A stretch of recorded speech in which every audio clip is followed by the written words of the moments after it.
Welcome back to our next question and answer session with Father Stephen. As you know, it's getting colder outside. That's why I have this sweater on. In fact, today we had the garbage pickup organized by the Knights of Columbus. And thank you to all of you who turned out. Thank you also to Iris Babikian, our member of the provincial parliament. He was actually here helping us. He provided all the materials that we need: garbage bags, rubber gloves, masks, hand sanitizers, even those pickup sticks for picking up the garbage so you don't have to bend over. So it was good that all of you participated. I myself was out there, so I'm a little bit stuffed up because I have allergies and I've been trying to go out, but I was out there today and it was nice to get out. Now, let me jump right into our next question. Hi, Father Stephen. In your June 23rd session, you mentioned that older people tend to be more wiser and more knowledgeable in the faith. I find a little conflict with that, only because I do not think that older people are wiser, just as not all younger people or youth have all the answers. An incident a little while ago happened at church and does happen occasionally. It's called slut shaming, where older people who think they are righteous stand in front of the church and find youngsters to comment on their clothing choices. Particular young girls who are wearing Spanx, really tight leggings, or leggings, looser fitted clothing, or the like.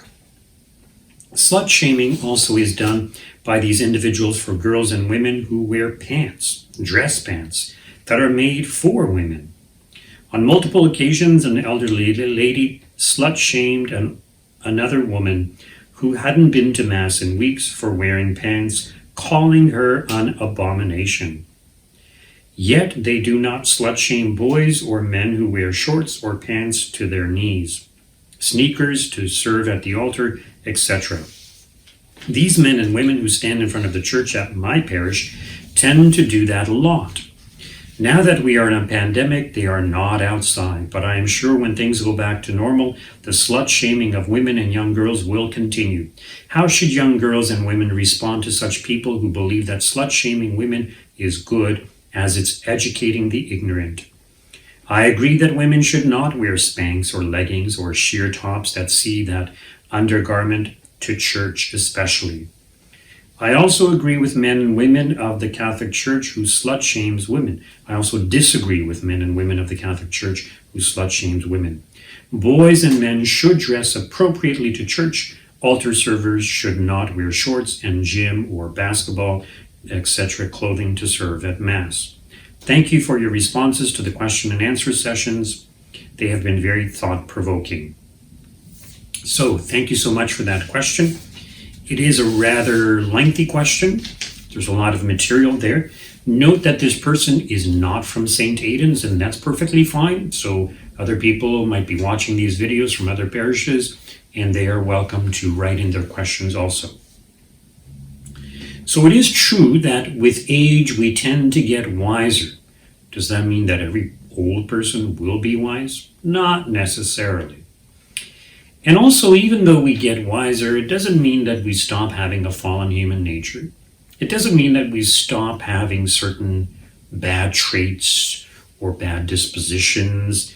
So some people, they might think they are righteous. They might think it's their duty to kind of criticize others, but in reality, it's not their duty. And whenever we correct someone, we have to do it charitably, and that's not an easy thing to do. And I think part of the complaint of this person is that it's making people feel bad. So the person is talking about slut shaming. So what is a slut? A slut is a woman who sleeps around, someone who's very promiscuous, goes from one man to another and just has multiple partners. Now, usually such a woman will dress seductively or in revealing attire because they want to manifest their sex appeal. Their lives in many ways are focused on sex. It's not to say that every woman who sleeps around dresses inappropriately. And it's also true to say that not every woman who dresses kind of seductively is necessarily a slut. I want to mention to you a couple passages from the Bible that talk about how we should wear and how we should dress, rather, and in particular women. So in Paul's first letter to Timothy, chapter 2, verse 9 and 10, he states, "Women should adorn themselves modestly and sensibly in seemly apparel, not with braided hair or gold or pearls or costly attire, but by good deeds, as befits women who profess religion." So he mentions to dress modestly, sensibly. Now with braided hair, I'm thinking what's so wrong with braided hair? And I think sometimes women who braid their hair and they kind of curl it up and it looks very fancy, and especially if it's decorated. So maybe at the time of St. Paul, some women did that, and that was kind of an indication that they're upper class. And of course, adorning themselves with rich apparel to try to look better than others or richer than others. So that's not a good thing. There's another passage I wanted to read to you. It's from 1 Peter 3, verse 3 and 4. And here St. Paul is addressing wives. "Let not yours be the outward adorning with braiding of hair, decoration of gold, and wearing of robes, but let it be the hidden person of the heart with the imperishable jewel of a gentle and quiet spirit, which in God's sight is very precious." So he's saying the same thing as St. Paul, but he goes on to point out that the hidden virtue of the heart is much more important and, in fact, much more beautiful. So sometimes you can actually tell a woman who is very virtuous, very spiritual, very prayerful. So when I was young, I didn't really notice it, but when I became more spiritual myself, I would notice that in certain women. And it's a very beautiful thing to see. It's a very beautiful quality. You can tell certain people that are very devout, very prayerful, very humble. You can sense that. You could see it in their person. You could see it in their eyes, their expression, their manner. And it's very beautiful to behold that. So virtue is beautiful, and some people have eyes for it. So St. Peter is saying that is more important, and that is what should really appeal to men as opposed to their physical appearance. There's that saying, it's actually a song when I was growing up. I asked young people, have you ever heard this song? And they all say no. So some of you may have heard it, but it goes something like this: "Don't make a pretty woman your wife. She'll make you unhappy for the rest of your life." I can't remember how the tune goes, but that's the lyrics. "Don't make a pretty woman your wife. She'll make you unhappy for the rest of your life." And I think there is some truth to that, but the opposite is also true. Don't make a handsome man your husband, because he'll make you unhappy for the rest of your life. So what is this getting at? So sometimes people, when they're good looking and they know they're good looking, they can be vain, they can be proud, and they're more likely to get into extramarital affairs because they're attractive. So others will be attracted to them, and sometimes the temptation is too great. On the other hand, when a person is virtuous, whether they're good looking or not, they are able to have greater self-control, less likely to give in to extramarital affairs. Now, of course, there's always exceptions. That's very true. So getting back to the scripture, both St. Paul and St. Peter talk about dressing modestly. Interestingly enough, if any of you have ever gone on pilgrimages to places in Europe or in the Holy Land, you may have noticed that in many churches, you cannot go in if you are wearing shorts, whether you're male or female. If you have cut off top, whether you're male or female, you cannot go into those churches. And they actually have people outside. Now, it's true that a lot of these churches, they're kind of tourist attractions, and so they have somebody on guard to kind of monitor who goes in and what goes on. So here in Canada, we tend not to have that. We don't have somebody at the door not allowing somebody in because they're not dressed appropriately. Priests do preach on it. I have preached on it. I have put it in the bulletin. In some churches, I have even put up signs indicating what is appropriate, what is not appropriate, but people just ignore it. They still come dressed however they want to. I once read a good article about this, and it said that the way people dress indicates their objective. It indicates where they are going or or why they are dressed in a particular way. So, for example, if somebody comes dressed in shorts and in flip-flops, it's obvious they want to be at the beach. So they're probably going to the beach. Not necessarily, but it seems to indicate that. If somebody comes in wearing very tight, revealing clothing and also wearing perfume, we could add perfume and cologne as something that people wear. It's obvious they want to go to a nightclub or a bar. They want to pick up someone. They want to attract someone. They want to get together with someone. Now, the argument that many people make is, well, I don't dress this way because I'm going to the beach, but rather it's very hot, so I dress this way because I don't like to be hot. It's too uncomfortable to be hot. I want to be cool. Well, yes, I understand that, and that may be your objective, and that's understandable. Fortunately, we have air conditioning in our church. It gets fairly hot in the church. That's very true. But imagine if you were going to see the Prime Minister of Canada. You had a special meeting with the Prime Minister of Canada. Would you wear flip-flops and shorts to go see the Prime Minister? No, even if it was in the middle of the summer, you would dress up nice. You would probably wear a suit if you were a man. If you were a woman, you would dress very elegantly, very modestly to see the Prime Minister of Canada. Well, when we come to church, we're seeing someone far greater, far more important, someone with far more greater dignity than the Prime Minister of Canada, our Lord himself, Jesus Christ, God, not the priest. We're coming to see God.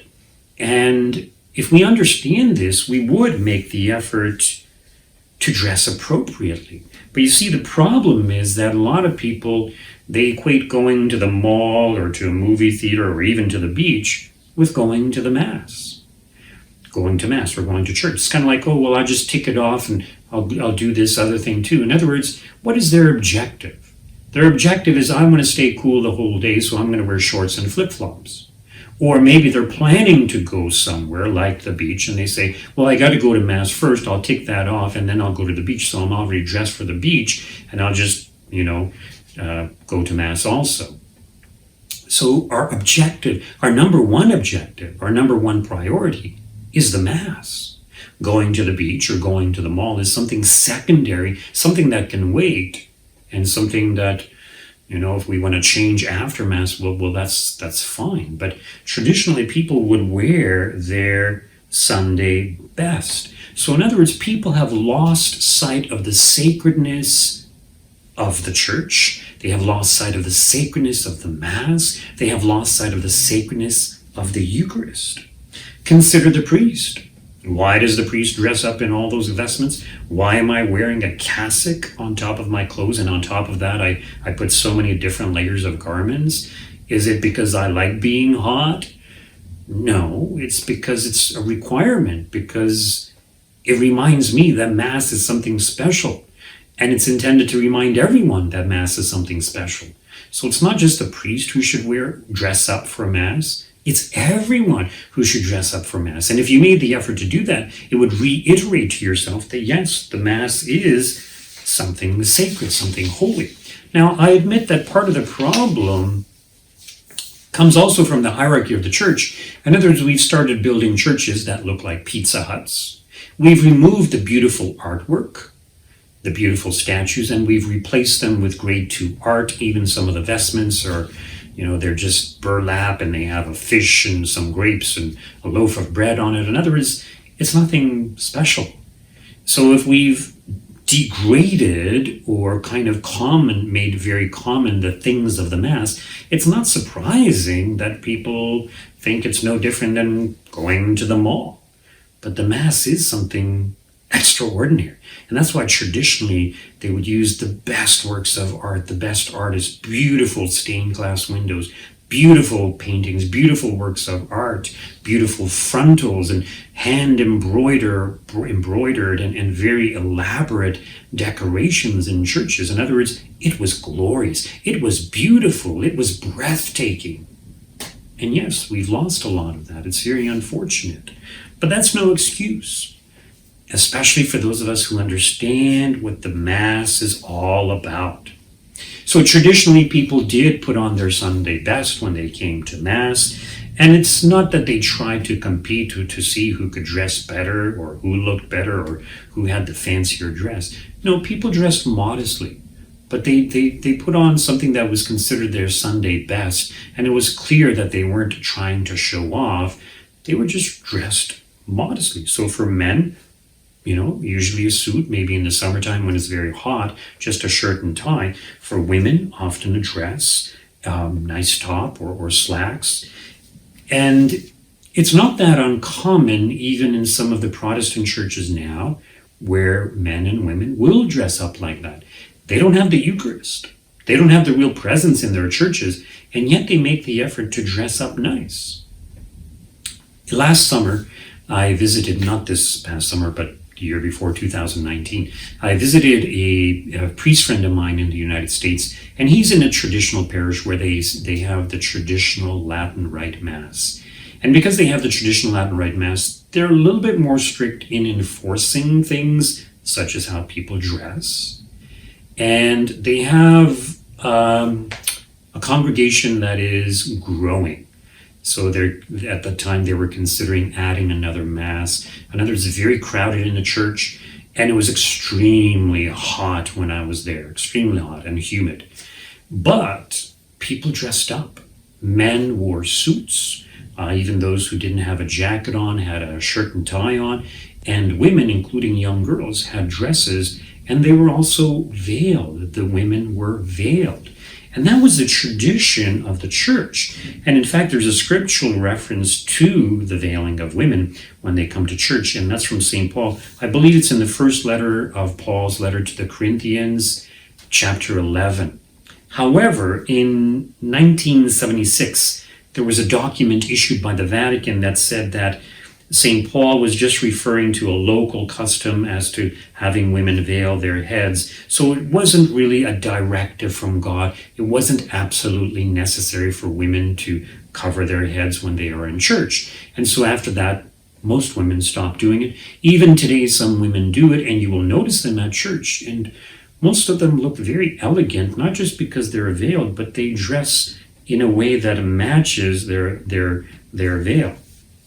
So while it's true that wearing a veil was just a cultural thing at the time of St. Paul, it is something that was part of the tradition of the church for a long time, and it served a very good purpose. It reminded women that Mass was something special that required special or appropriate dress, including a veil. And women tend to be fashion conscious. So if a woman is going to wear a veil over her head, she knows it's going to be inappropriate for her to wear a miniskirt or shorts or even jeans. It just doesn't match. It just doesn't look good. So a lot of women who veil, you will notice they will wear dresses or skirts, and they look very nice, very elegant.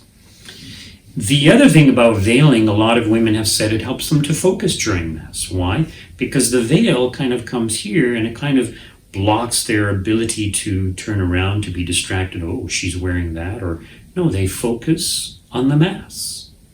And it also helps men. So men are easily distracted by pretty women. And if a woman has long hair, men find that attractive. It's true. So sitting behind someone and you see this long, beautiful hair, and men are noticed by that. They're attracted by that. They're distracted by that. So when a woman veils her hair, it actually helps both men and women to be more focused during the Mass and to focus on what they need to focus on. So part of the problem, I think, is that both bishops and priests have just kind of allowed inappropriate dressing at Mass. We haven't done enough to enforce more modest dressing at Mass. And part of the reason, I think, is because as the Catholic Church, we tend to be very accommodating of people. It's not like a cult where you have to do this and do this and do that. So we're very accommodating. People who complain about all the rules and regulations in the church, the Catholic Church is very easygoing in many, many ways. But the other problem is that society has become desensitized to what is really appropriate and what is not appropriate. So things that are inappropriate have become so commonplace that a lot of people just accept it as the norm. And so if everybody dresses in a certain way, others will dress that way too. Recall the message of Our Lady of Fatima. One of the things that she stated is that fashions will be introduced that will lead many into sin, in particular sins of the flesh. So this was back in 1917 when Our Lady made this prophecy. And sure enough, the fashions have changed a lot. The miniskirt, the high heels, the tank tops, the tight fitting outfits, these leggings or whatever they were the person was referring to. All of these things are very revealing, and they leave very little to the imagination. In other words, it's almost like seeing someone naked, except you don't see everything. So, yeah, it's kind of unfortunate. The other thing is that the media has promoted sex appeal.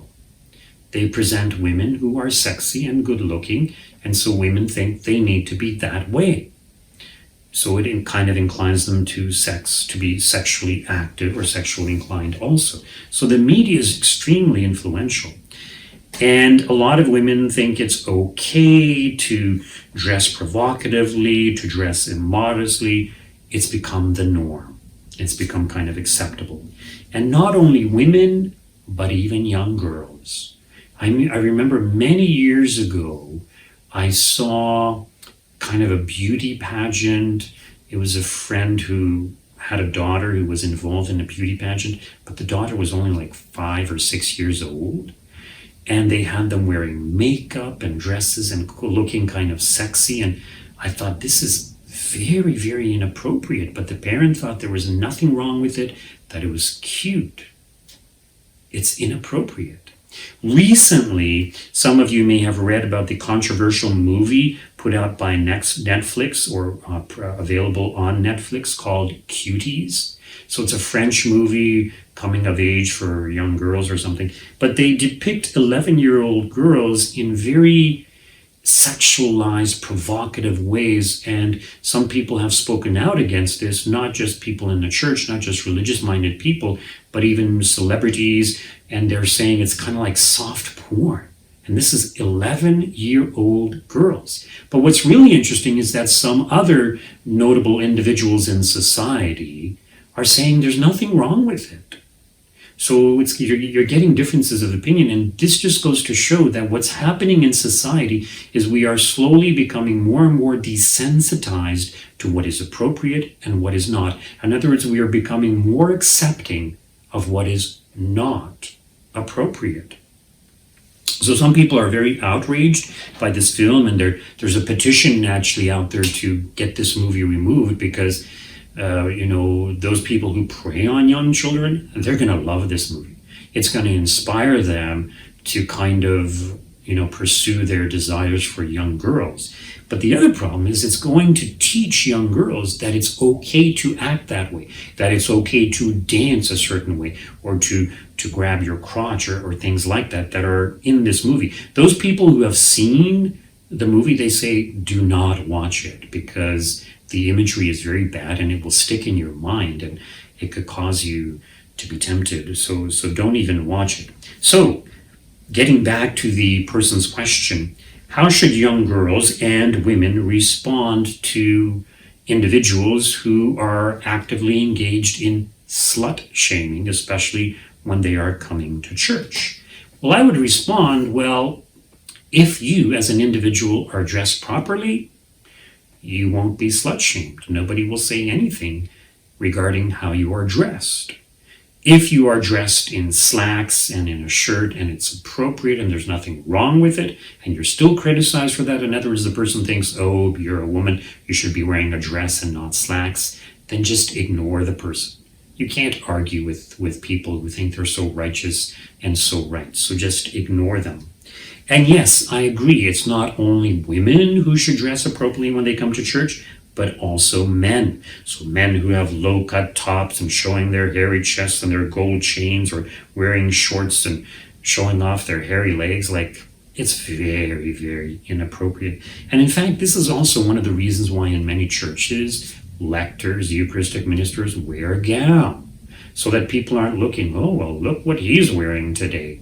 And I was in a church where somebody came up to read wearing shorts, and most people agreed it was very, very inappropriate. So it's a good thing we have these gowns, but even then, under the gowns, what you wear, it should be appropriate because you are coming to church. And yes, priests also need to remind people about this, and I guess we need to do it more often. Now, some people will make the argument, well, it's not really about how you dress externally, but really your interior dispositions when coming to church. And to tell you the truth, I agree with you totally. But here's the reality. Your interior disposition is going to determine what your exterior appearance is going to be like. So if your interior disposition is, I only care about staying cool or going to the beach or going to the mall, then you're going to dress that way. If your interior disposition is that you understand the sacredness of the Mass, the sacredness of the presence of God, you will automatically dress in a very modest, appropriate way when you come to church. It's pretty obvious. So I totally agree. The interior disposition is more important. And that would apply to someone who dresses appropriately, but interiorly they have the wrong attitude.